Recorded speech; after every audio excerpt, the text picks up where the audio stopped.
بسم اللہ الرحمن الرحیم۔ السلام علیکم۔ ناول خواب گزیدہ۔ یہ ناول میری تحریر نامی فیس بک پیج سے لیا گیا۔ قسط نمبر 17، ایپیسوڈ 17۔ دونوں خادمائیں الٹے قدموں واپس ہوئیں اور پردوں میں غروب ہو گئیں۔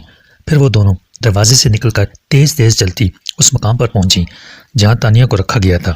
مسیری کے کونے پر سر جھکائے وہ بیٹھی تھی۔ اس کی سمجھ میں نہیں آ رہا تھا کہ کیا کرے۔ حالات نے اس قدر تیزی سے اور متضاد سمت میں پلٹا کھایا تھا کہ وہ بے بس ہو کر رہ گئی تھی۔ وہ سمجھ رہی تھی کہ کالا چراغ کی مدد سے اپنے بھائی کو لے کر اپنی دنیا میں چلی جائے گی، پھر وہاں جا کر اپنے بھائی کا علاج کرائے گی۔ اسے علاج کے لیے اگر لندن یا امریکہ جانا پڑا تو جائے گی۔ وہ اپنے بھائی کی ہر قیمت پر صحت کی بحالی چاہتی تھی، کیونکہ ابھی تو اس کی زندگی کا ایک اہم کام باقی تھا۔ ابھی اسے اپنے بھائی کی بربادی اور باپ کے قتل کا انتقام لینا تھا۔ اور راؤ احمد علی کو کسی قیمت پر نہیں بخشے گی، اسے عبرتناک انجام سے دوچار کر کے رہے گی۔ لیکن یہاں تو پانسا ہی پلٹ گیا تھا۔ وہ منزل کے قریب آ کر منزل سے دور ہو گئی تھی۔ کالا چراغ کو گرفتار کر لیا گیا تھا۔ وہ ایک ہمدرد انسان تھا۔ یہ ٹھیک ہے کہ وہ اس کی مدد بکا کو پانے کے لیے کر رہا تھا، لیکن اس کی اس محبت سے اس کے بھائی کو بھی تو نجات مل رہی تھی۔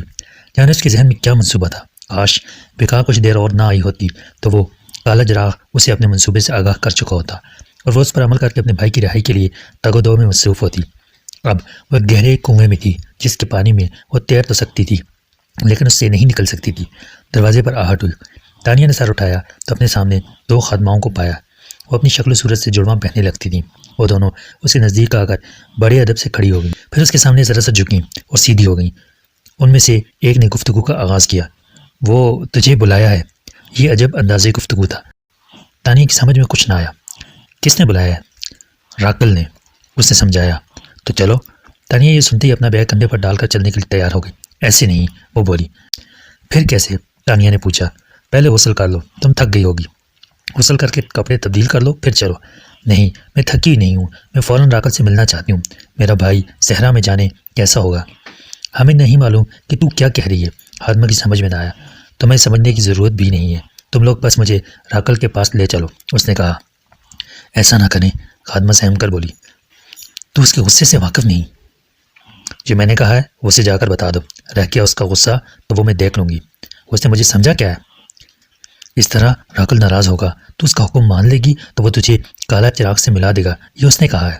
خادمہ نے معنی خیز انداز اختیار کیا۔ خادمہ کے اس جملے سے تانیہ کو راکل کی نیت کا اندازہ کرنے میں دیر نہ لگی۔ ایک دم اس کا دماغ گھوم گیا۔ اس نے غصے سے ان دونوں خادماؤں کو دیکھا اور بولی، راکل سے جا کر کہو کہ اس نے آنے سے انکار کر دیا ہے۔ ایک مرتبہ اور سوچ لے۔ دونوں خادمائیں جاتے جاتے رک گئیں۔ سوچ لیا، عزت ہے تو سب کچھ ہے، عزت نہیں تو کچھ بھی نہیں، اس نے بڑی یقین سے کہا۔ خادمائیں ڈرتی سہمتی کمرے سے نکل گئیں۔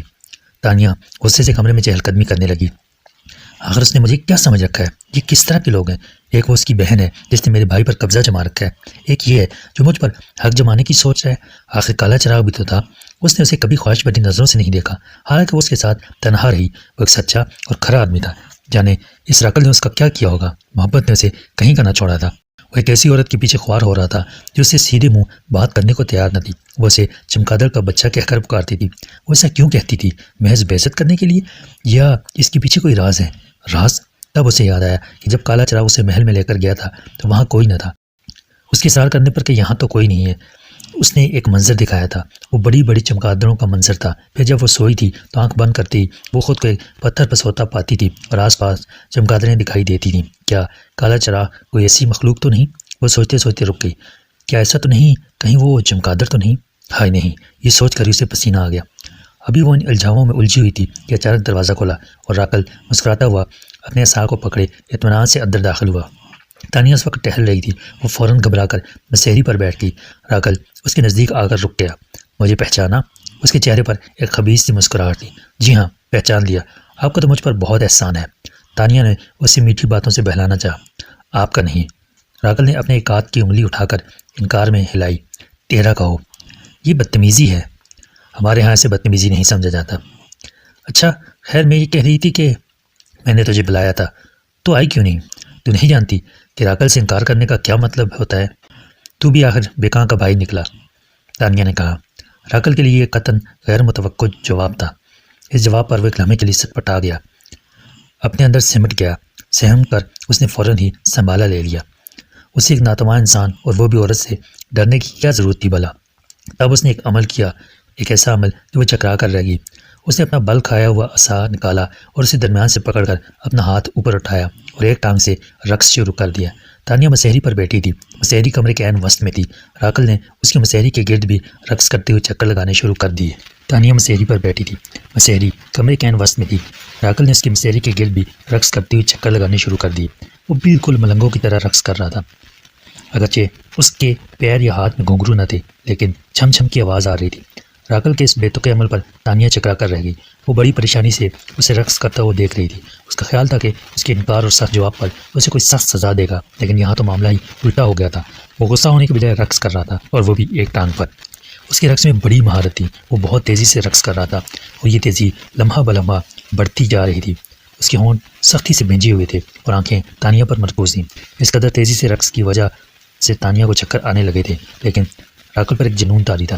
اس کی گردش تیز سے تیز ہوتی جا رہی تھی، اس قدر تیز کہ اب اس پر نظر جمانا بھی مشکل ہو رہا تھا۔ آخرکار وہ لمحہ آیا کہ وہ نظر آنا بند ہو گیا، اور دوسرے لمحے جو چیز چکراتی ہوئی نظر آئی وہ راکل نہ تھا۔ چھم چھم کی آواز بند ہو چکی تھی، رقص ختم ہو چکا تھا، اور ایک الو اس بڑے کمرے میں تانیہ کے گرد اڑ رہا تھا۔ اس اڑتے ہوئے الو کو دیکھ کر تانیہ اضطراب میں مبتلا ہو گئی، پریشان ہو گئی۔ ابھی وہ سوچ رہی تھی کہ کیا کرے کہ اچانک اس الو نے اپنے پنجے نکال کر اس پر حملہ کر دیا۔ یہ حملہ اس نے اس کی آنکھوں پر کیا تھا۔ اگر وہ ایک طرف جھک کر فوراً ہی لیٹ نہ گئی ہوتی تو وہ اس کی آنکھ زخمی کر گیا ہوتا۔ پھر بھی اس کے سر کے کچھ بال اس کے پنجے میں الجھ کر ٹوٹ گئے تھے۔ اس سے پہلے کہ وہ اس پر دوسرا حملہ کرتا، تانیہ نے فوراً فیصلہ کر لیا کہ اس نے کیا کرنا ہے۔ اس نے تیزی سے کروٹ لی، اٹھتے ہوئے اپنا بیگ پکڑ لیا جو مسحری پر موجود تھا۔ وہ کھڑی ہوئی، ادھر اس نے حملہ کیا، ادھر اس نے بیگ گھما کر زور سے اس پر مارا۔ الو بیگ کی زد پر آ گیا، وہ بیگ اتنی قوت سے لگا وہ الٹ کر دیوار سے جا ٹکرایا اور زمین پر پٹ سے گرا۔ دروازہ کھلا ہوا تھا۔ تانیہ نے بیگ فوراً اپنے کندھے پر ڈالا اور دروازے کی طرف دوڑ لگا دی۔ وہ تیزی سے کمرے سے باہر نکلی، پھر پلٹ کر اس نے دروازہ بند کیا۔ باہر سے اس کی چٹکنی چڑھائی اور ادھر ادھر دیکھا، آس پاس کوئی نہ تھا، پورا حال خالی پڑا تھا۔ دور سامنے تہخانے کی سیڑھیاں نظر آ رہی تھیں۔ تانیہ نے ایک لمحہ ضائع کیے بنا پوری قوت سے سیڑھیوں کی طرف دوڑ لگا دی۔ سیڑھیاں چڑھ کر جب وہ بڑے ستون کے دروازے سے باہر آئی تو اس کا خیال تھا کہ یہاں ضرور خادمائیں نظر آئیں گی، لیکن یہاں بھی سناٹا طاری تھا۔ جب وہ ستون سے گھوم کر چبوترے کی طرف آئی تو وہاں بڑا سا الو ایک ٹانگ پر کھڑا نظر آیا۔ اس کا رخ سامنے دروازے کی طرف تھا، وہ بالکل اسی طرح کھڑا تھا جس طرح تانیہ نے اسے چھوڑا تھا۔ تانیہ اس وقت اس کے پیچھے تھی، وہ آہستہ آہستہ آگے بڑھتے ہوئے چبوترے کی سیڑھیاں اترنے لگی۔ دروازے سے باہر نکلنے کے لیے اس کے سامنے سے گزرنا ضروری تھا۔ اس نے سیڑھیوں کی اوٹ میں بیٹھ کر تیزی سے بیگ کھولا اور اس میں سے چاقو نکال لیا۔ ایک بڑے پھل کا چاقو تھا۔ اس نے سوچ لیا تھا کہ اگر اس الو نے اس پر حملہ کیا تو وہ چاقو سے اپنا دفاع کرنے کی کوشش کرے گی۔ چاقو ہاتھ میں تھام کر وہ بہت محتاط انداز میں نیچے اتری اور پھر چبوترے کی دیوار کے ساتھ چلتی ہوئی اس جگہ پہنچی جہاں الو کھڑا ہوا تھا۔ پھر وہ تیزی سے آگے بڑھ کر فوراً پلٹی۔ چاقو والا ہاتھ اس نے تیزی سے اٹھایا تھا۔ اگر اس الو نے اسے دیکھتے ہی پیچھے سے حملہ کیا تو اس پر حملے کے لیے تیار تھی، لیکن الو تو آرام سے اپنی جگہ کھڑا رہا۔ وہ تو ٹس سے مس نہ ہوا، وہ ایک ٹانگ پر کھڑا تھا اور ایک آنکھ بند تھی۔ تب تانیہ کو اچانک احساس ہوا کہ جیسے اس الو میں جان ہی نہ ہو۔ الو کی ایک آنکھ کھلی ہوئی تھی اور تانیہ ہاتھ میں چاقو پکڑے تیار کھڑی تھی، لیکن اس کی آنکھ میں گردش نہ تھی۔ ویسے بھی وہ غیر معمولی جسامت کا الو تھا، حقیقت کے بجائے مصنوعی دکھائی دیتا تھا، اور اس وقت تو وہ قطعاً بے جان دکھائی دے رہا تھا۔ حالانکہ جب وہ بکاں کے ساتھ اس کے سامنے پیش ہوئی تھی تو نہ صرف اس کی آنکھوں میں گردش تھی بلکہ اس نے اپنے جہازی پر بھی پھڑپھڑائے تھے۔ ان پروں کے پھڑپڑانے سے تانیہ نے اپنے چہرے پر ہوا بھی محسوس کی تھی۔ خیر، اس وقت یہ اچھی بات تھی کہ وہ اس وقت بے جان مجسمے کی طرح استادہ تھا۔ تانیہ فوراً ہی دروازے کی طرف لپکی۔ بند دروازے کو جب اس نے کھولا اور باہر ایک قدم رکھا تو اس کے سر پر کوئی چیز گری اور پھسل کر گردن میں آ گئی۔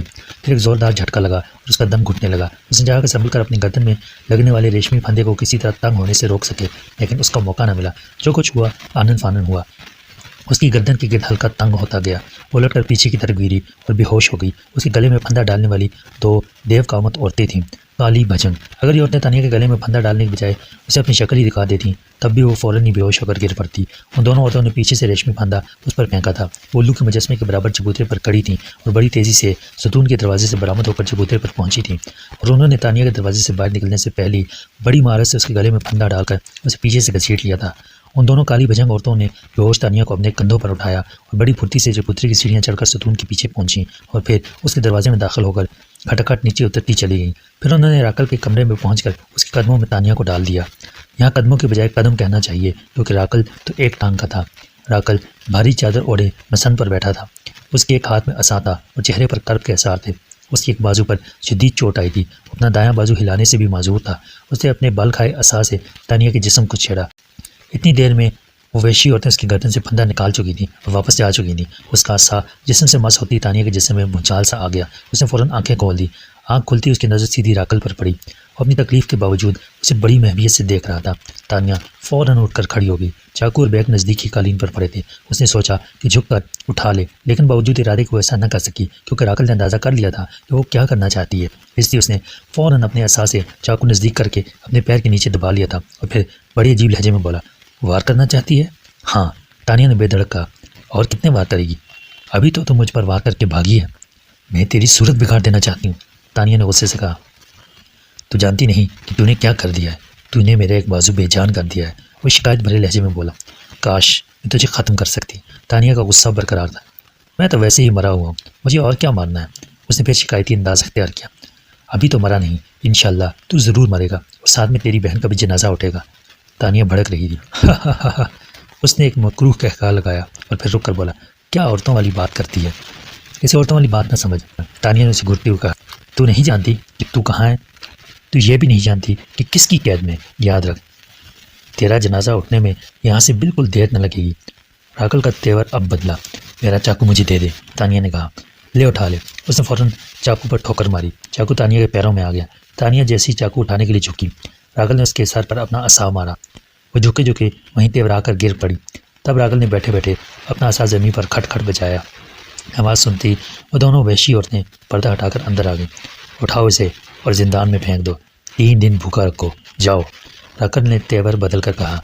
ان دونوں کالی بھجنگ عورتوں نے اسے مل کر اٹھایا اور تیزی سے کمرے سے نکل گئیں۔ پھر ان وحشی عورتوں نے اسے زندان کے دروازے پر پہنچا دیا۔ زندان کے دروازے سے بھی ایک دیر قامت کالی بھجنگ عورت برآمد ہوئی۔ اس نے ایک نظر بے ہوش تانیہ کو دیکھا جو ان کے کندھوں پر سوئی ہوئی تھی۔ پھر وہ ان عورتوں سے مخاطب ہو کر بولی، کون ہے یہ؟ ہمیں نہیں معلوم کون ہے یہ، ان میں سے ایک عورت نے کہا۔ پھر یہاں لانے کا مقصد؟ راکل نے بھیجا ہے، اس کا حکم ہے کہ اسے 3 دن بھوکا رکھنا ہے۔ یہ کہہ کر وہ واپس چلی گئی۔ اس دیو قامت عورت نے تانیہ کو کسی گڑیا کی طرح اپنے ہاتھوں پر اٹھایا اور پھر اسے ایک کمرے میں بند کر کے باہر سے دروازہ بند کر دیا اور تالا لگا دیا۔ ٹھیک ہے، اسے زمین پر لٹا دو۔ ویسے اسے بے ہوش کس نے کیا ہے؟ راکل نے۔ یہ کہہ کر ان دونوں عورتوں نے تانیہ کو زمین پر لٹا دیا، ساتھ ہی اس کا بیگ بھی رکھ دیا۔ کچھ دیر کے بعد جب تانیہ کو ہوش آیا تو اس نے خود کو ایک چھوٹے سے کمرے میں بند پایا۔ وہ فوراً اٹھ کر بیٹھ گئی۔ تھوڑے حواس بحال ہوئے تو اس نے دروازے کو جھنجھوڑا۔ دروازہ باہر سے بند تھا۔ اس کمرے میں کوئی کھڑکی نہ تھی، البتہ کافی اونچائی پر ایک روشن دان ضرور تھا۔ روشن دان بڑا تھا لیکن اتنا اونچا تھا کہ وہ اٹھ کر باہر نہیں دیکھ سکتی تھی۔ زمین پر ایک چٹائی پڑی ہوئی تھی۔ خدا کا شکر تھا کہ اس کا بیگ اس کے پاس پڑا تھا۔ اس نے اپنا بیگ نزدیک کر کے اس کی تلاشی لی۔ اس میں چاقو نہ تھا، باقی اس کی تمام چیزیں موجود تھیں۔ تب اسے خیال آیا کہ وہ چاقو اٹھانے کے لیے جھکی تھی تو کوئی بھاری چیز اس کے سر پر لگی تھی۔ اسے فوراً اپنے سر پر ہاتھ پھیرا۔ سر میں کسی قسم کا زخم یا نشان محسوس نہ ہوا۔ راکل نے اسے زخمی کرنے کے نتیجے میں زندان میں ڈلوا دیا تھا۔ خیر کوئی بات نہیں، جو ہوگا دیکھا جائے گا، لیکن جو ہوا تھا وہ اس کی توقع کے خلاف تھا۔ تانیہ کو معلوم نہ تھا کہ راکل نے اس کے بارے میں کیا حکم دیا ہے۔ وہ اسے عام قید سمجھ رہی تھی کہ زندان میں ضرور ہے لیکن اس کے کھانے پینے کا خیال رکھا جائے گا۔ لیکن وہ لوگ تو اسے کمرے میں بند کر کے بھول ہی گئے۔ 2 دن گزر گئے، اس کے کمرے کا دروازہ کسی نے نہ کھولا۔ اس کے کان کسی آہٹ کو ترس ہی گئے۔ بھوک کے مارے اس کا برا حال تھا۔ چھوٹی سی سراہی میں پانی تو موجود تھا لیکن وہ بھی اب ختم ہو رہا تھا اور تانیہ پر نکات طاری ہو رہی تھی۔ انہیں ڈھال سی پڑی تھی، بار بار اس کی آنکھیں بند ہو جاتی تھیں۔ اس پر غشی کے دورے پڑ رہے تھے۔ اس حالت میں جب وہ نہ ہوش میں تھی نہ بے ہوش تھی، جاگ رہی تھی نہ سو رہی تھی، شاید وہ گہری نیند میں تھی، پر غشی کے دورے پڑ رہے تھے۔ اس کی حالت ایسی لگ رہی تھی جیسے وہ نہ ہوش میں ہو اور نہ ہی بے ہوش، نہ جاگ رہی تھی نہ سو رہی تھی، اور رفتہ رفتہ وہ گہری نیند میں جا رہی تھی۔ اسے اچانک یوں محسوس ہوا جیسے دادا اعظم اس کے بالکل نزدیک بیٹھے ہوں۔ ان کا نورانی چہرہ دیکھ کر اسے سکون محسوس ہوا۔ وہ ان سے کچھ بات کرنا چاہتی تھی لیکن وہ بول نہیں پائی۔ تب دادا اعظم اس کی اس کیفیت کو سمجھ جاتے ہیں اور ہاتھ کے اشارے سے اسے پرسکون رہنے کی تلقین کرتے ہیں، اسے تسلی دیتے ہیں۔ جب اس کی آنکھ کھلتی ہے یا ہوش میں آتی ہے تو اپنے آس پاس کسی کو نہیں پاتی، لیکن سکون کی کیفیت ضرور نقش ہوتی ہے۔ اس کا جی چاہتا ہے کہ کاش دادا اعظم نے اس سے بات کی ہوتی۔ ایک بات کی سی خوشی تھی، اب تک وہ تنہائی کا شکار تھی، خود کو بے یار و مددگار محسوس کر رہی تھی، لیکن اب یہ احساس یکسر تبدیل ہو گیا تھا۔ اس کی پشت پر بھی کوئی آ گیا تھا، اب وہ اکیلی نہ تھی۔ اس احساس کے ساتھ کہ وہ تنہا اور بے بس نہیں ہے، اس میں ہمت پیدا ہوئی۔ وہ دھیرے دھیرے اٹھ کر بیٹھ گئی۔ تبھی ایک آہٹ سی محسوس ہوئی۔ یہ آہٹ دروازے پر نہیں ہوئی تھی، یہ آواز روشن دان سے آئی تھی۔ گلہری کے بولنے کی آواز کے ساتھ اوپر روشن دان میں کوئی چیز لٹکی تھی۔ تانیہ نے روشن دان کی طرف دیکھا تو اسے گلہری کی دم دکھائی دی اور پھر فوراً ہی کوئی چیز لڑک کر اس پر آ گری، اور جب تانیہ نے اوپر سے گرنے والی چیز کو بغور دیکھا تو اس کی خوشی کی انتہا نہ رہی۔ وہ ایک سرخ رنگ کا خوبصورت سیب تھا۔ تانیہ نے لپک کر اسے اٹھا لیا اور تشکر آمیز نظروں سے اوپر دیکھا۔ روشن دان میں سے ایک گلہری کا منہ دکھائی دے رہا تھا۔ اس کے دیکھتے ہی وہ روشن دان میں غائب ہو گئی۔ اب اسے پکا یقین ہو گیا کہ وہ اکیلی نہیں ہے۔ سیب اچھا خاصا بڑا تھا، بڑا لذیذ، خوشبودار اور میٹھا تھا۔ اس سیب میں جانے کیا بات تھی کہ اسے کھا کر پیٹ بھرنے کا احساس ہوا۔ تانیہ کے ہوش و حواس بحال ہوئے، وہ اب کچھ سوچنے کے قابل ہوئی۔ تانیہ نے راکل کی بات ماننے سے انکار کر دیا تھا، پھر اس نے اپنا بیگ مار کر اس کا ایک بازو بھی توڑ دیا تھا۔ اس کے نتیجے میں اسے قید میں ڈال دیا گیا تھا اور 2 دن گزر گئے تھے۔ کسی نے پلٹ کر اس کی خبر کیا اس کی طرف دیکھنے کی کوشش بھی نہیں کی تھی۔ وہ زندہ ہے یا چل بسی ہے یہ جاننے کی کوشش بھی نہیں کی تھی۔ دروازہ بند تھا، یہاں سے فرار کا کوئی راستہ نہ تھا۔ اس کمرے میں کوئی کھڑکی نہ تھی۔ ایک روشن دان ضرور تھا، لیکن وہ اتنا اونچا تھا کہ ہاتھ اٹھانے کے باوجود دسترس سے دور تھا۔ اسے نہیں معلوم کہ روشن دان کے اس طرف کیا ہے۔ کاش وہ کسی طرح روشن دان سے باہر کا جائزہ لے سکتی۔ اسے اپنا بھائی محسن یاد آیا، جانے وہ کس حال میں ہوگا۔ بیکار نے یہاں سے واپس جا کر نہ جانے اس کے ساتھ کیا سلوک کیا ہوگا۔ کالے چراغ کی گرفتاری کے بعد تو وہ بالکل بے خوف ہو گئی ہوگی۔ اسے کالے چراغ کی بھی فکر تھی، جانے اس ہمدرد شخص کا کیا حشر کیا جا چکا ہو، کہیں اس کی زندگی ہی نہ مختصر کر دی گئی ہو۔ اب وہ کیا کرے؟ وہ اپنے بھائی محسن کو بچانے آئی تھی، لیکن اس کی اپنی زندگی خطرے میں آ گئی تھی۔ اگر اسے کہیں بھی امداد نہ ملتی تو وہ بھوکی ہی ایڑیاں رگڑ رگڑ کر مر جاتی۔ ایک سوال یہ بھی تھا کہ یہ سیب کہاں سے آیا تھا اس صحرا میں، اور ایسا خوشبودار سیب یہ روشن دان تک کس نے پہنچایا؟ پھر اس سیب میں اتنی سیرابی کہاں سے آئی کہ اسے کھا کر پیٹ بھر کر کھانے جیسا احساس ہوا؟ اور دادا اعظم کیا ان سے ملنے خواب میں آئے تھے؟ کیا اس کا احساس محض ایک خواب تھا یا اس کا وہم تھا، یا واقعی وہ اس کی تسلی کے لیے یہاں آ گئے تھے؟ کیا یہ سلسلہ جاری رہے گا یا یہ محض اتفاق سے ایسا ہو گیا؟ دادا اعظم ہی تو تھے جن کی وجہ سے اس کی اپنی زندگی خود اس پر اشکار ہوئی تھی۔ اس کی داستان کا مرکزی عنوان تو وہی تھے۔ وہ اگر اس کی مدد نہیں کرتے تو ابھی وہ انہی باتوں میں الجھی ہوئی تھی، اپنی نجات کا راستہ سوچ رہی تھی کہ دروازے پر کچھ کھٹ پٹ کی آواز آئی، جیسے کوئی باہر سے دروازہ کھول رہا ہو۔ تانیہ ذرا سنبھل کر بیٹھ گئی۔ چند لمحوں بعد دروازہ کھولا، اس کے سامنے راکل کھڑا تھا، بغل میں عصا دبائے۔ اس نے اپنے کندھے پر ایک بھاری چادر ڈال رکھی تھی، شاید اپنا ٹوٹا ہوا بازو چھپانے کے لیے۔ راکل نے تانیہ کو حشاش پشاش کمرے کے وسط میں بیٹھا دیکھا تو بڑا حیران ہوا۔ 2 دن کی بھوک نے اس پر کچھ بھی اثر نہ کیا تھا، بلکہ یوں محسوس ہوتا تھا جیسے وہ ابھی کھا پی کر تازہ ہو کر بیٹھی ہو۔ وہ تو سمجھ رہا تھا کہ تانیہ کی بھوک کی وجہ سے بری حالت ہوگی، وہاں تو معاملہ ہی کچھ اور نکلا۔ کیسی ہے تو؟ راکل عصا ٹیکتا ہوا کمرے میں داخل ہوا۔ دیکھ لے، اتنے بڑے دیدے تو ہیں تیرے۔ تانیہ غصے میں آ گئی۔ یہ کیسے ممکن ہے؟ وہ ابھی تک حیران تھا۔ سب کچھ ممکن ہے، تو نے دیکھ لیا نا قید کر کے، میں کوئی معمولی لڑکی نہیں۔ تانیہ نے اس پر روب جمانے کی کوشش کی۔ میں نے کب کہا کہ تو معمولی لڑکی ہے؟ معمولی ہوتی تو یہاں تک کیسے آ جاتی؟ راکل بولا۔ راکل، کیا تو اپنی بہن کو سمجھا نہیں سکتا؟ تانیہ نے فوراً موضوع تبدیل کر دیا۔ کیا سمجھاؤں؟ یوں جیسے وہ کچھ نہ جانتا ہو۔ میرے بھائی کا پیچھا چھوڑ دے، تانیہ نے بتایا۔ اگر میں اس سے یہ بات کہوں گا تو وہ پلٹ کر مجھے کہے گی۔ تجھے وہ کیا کہہ سکتی ہے؟ یہی کہے گی کہ تو تانیہ کو آزاد کر دے۔ تو میں اس کی بات کیسے مان لوں بھلا؟ میں تانیہ کو آزاد کرنے کے لیے تو یہاں نہیں لایا۔ وہ تانیہ کی آنکھوں میں آنکھیں ڈال کر بولا۔ تانیہ تیری قید میں نہیں رہ سکے گی، یہ بات تو اچھی طرح جانتا ہے۔ تو خواہ اپنا وقت برباد کر رہا ہے۔ تو وقت کی بات کرتی ہے، میں تیرے پیچھے خود برباد ہو گیا ہوں۔ یہ محبت کی جنگ ہے، اس میں سب کچھ جائز ہوتا ہے، اور یہ بات تو اچھی طرح جانتی ہوگی۔ اچھی طرح جانتی ہوں، تانیہ نے طنزیہ لہجے میں کہا، اور یہ بھی اچھی طرح جانتی ہوں کہ تیری تباہی زیادہ دور نہیں ہے۔ راکل نے کہا لگایا، میں اگر تباہ ہوا نا تو بھی نہیں رہے گی، اور نہ ہی تیرا بھائی رہے گا، دیکھا جائے گا۔ تانیہ ڈرنے والوں میں سے نہ تھی۔ چل اب میرے ساتھ۔ وہ حرف مدعا پر آیا۔ کہاں؟ تانیہ نے پوچھا۔ زندگی کی ہر آسائش کو حاصل کرنے کے لیے۔ اس نے تانیہ کو سبز باغ دکھانے کی کوشش کی۔ مجھے بس میرا بھائی چاہیے، تانیہ نے مقصد حیات بیان کیا۔ وہ بھی مل جائے گا، یہ میرا تجھ سے وعدہ ہے، بس ایک بار میرا کہا مان لے۔ مجھے کیا کرنا ہوگا؟ تانیہ نے جاننا چاہا۔ محبت کا جواب محبت سے دینا ہوگا، اس نے صاف صاف کہا۔ لیکن مجھے تو تجھ سے محبت نہیں۔ تانیہ نے بھی کچھ چھپانا مناسب نہ سمجھا۔ ہو جائے گی، تو میرے بارے میں سوچنا تو شروع کر۔ راکل نے کانٹا پھینکا۔ ایک لنگڑے اور بازو ٹوٹے شخص کے بارے میں میرے جیسی لڑکی کیا سوچے بھلا؟ تانیہ کے اس جواب نے راکل کے اندر آگ لگا دی۔ اس نے اپنی بغل سے عصا نکال لیا اور ایک ٹانگ پر چم کر کھڑا ہو گیا۔ پھر اس نے ہاتھ بلند کیا اور چاہا کہ عصا اس کے سر پر دے مارے۔ اسی وقت وہ دیو کا مت عورت کمرے میں داخل ہوئی، جو شاید اس قید خانے کی نگران تھی۔ عورت نے اندر آتی پکارا، راکل۔ راکل کا ہاتھ اٹھا رہ گیا۔ وہ پہلی غصے میں تھا، اس مداخلت پر بھنا کر رہ گیا۔ کیا ہے؟ وہ دھاڑا۔ وہ دیو کامت کالی بھشنگ عورت اس کے سامنے آ کر ادب سے جھکی اور بہت مؤدبانہ انداز سے بولی، سردار کولانا کا کارندہ آیا ہے، وہ تجھ سے فوراً ملنا چاہتا ہے۔ سردار کولانا کا نام سن کر راکل کا اوپر اٹھا ہوا ہاتھ فوراً نیچے گر گیا۔ اس نے اپنا عصا بغل میں دبایا، ایک نظر تانیہ کی طرف دیکھا، جیسے کہا ہو میرا انتظار کر، تجھے ابھی آ کر دیکھتا ہوں۔ پھر فوراً پلٹا اور اس دیو کامت عورت کے ساتھ ہو گیا۔ وہ دیو کامت عورت کے خانے کے دروازے تک اس کے ساتھ آئی۔ سامنے 2 مسلح دربان موجود تھے، ان کو دیکھ کر وہ واپس لوٹ گئی۔ راکل آہستہ آہستہ آگے بڑھتا رہا۔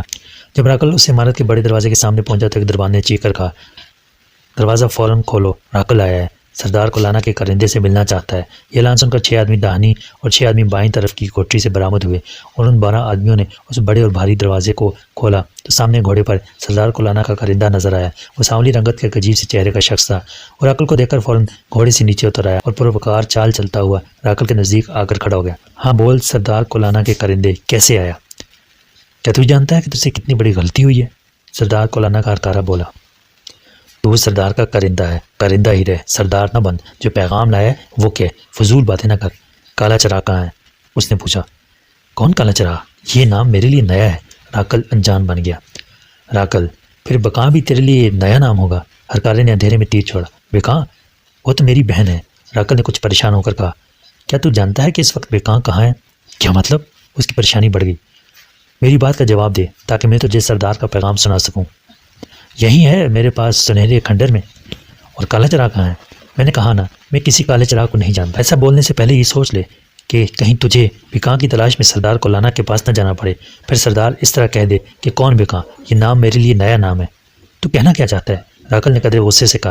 میں جو کہنا چاہتا ہوں وہ تو اچھی طرح سمجھ گیا۔ تجھے اگر بکاں عزیز ہو تو کالے چراغ کو سرحد پار پہنچا دینا۔ تجھے 1.5 دن دیا جاتا ہے، وقت گزرنے کے بعد نہ تو رہے گا اور نہ بکاں۔ میں اسے اعلان جنگ سمجھوں؟ بالکل، اس میں کوئی شک نہیں، اس نے تصدیق کر دی۔ لیکن یہ اعلان جنگ اس وقت مکمل ہوگا جب تو سردار کولانا کو جا کر بتائے گا کہ تو نے راکل کو پیغام دے دیا ہے۔ راکل نے کہا۔ تو ٹھیک کہتا ہے، اور اگر پیغام دینے والا واپس ہی نہ جا سکے تب؟ نہیں، ایسا نہیں ہو سکتا۔ تو اس طرح کی حماقت نہیں کر سکتا۔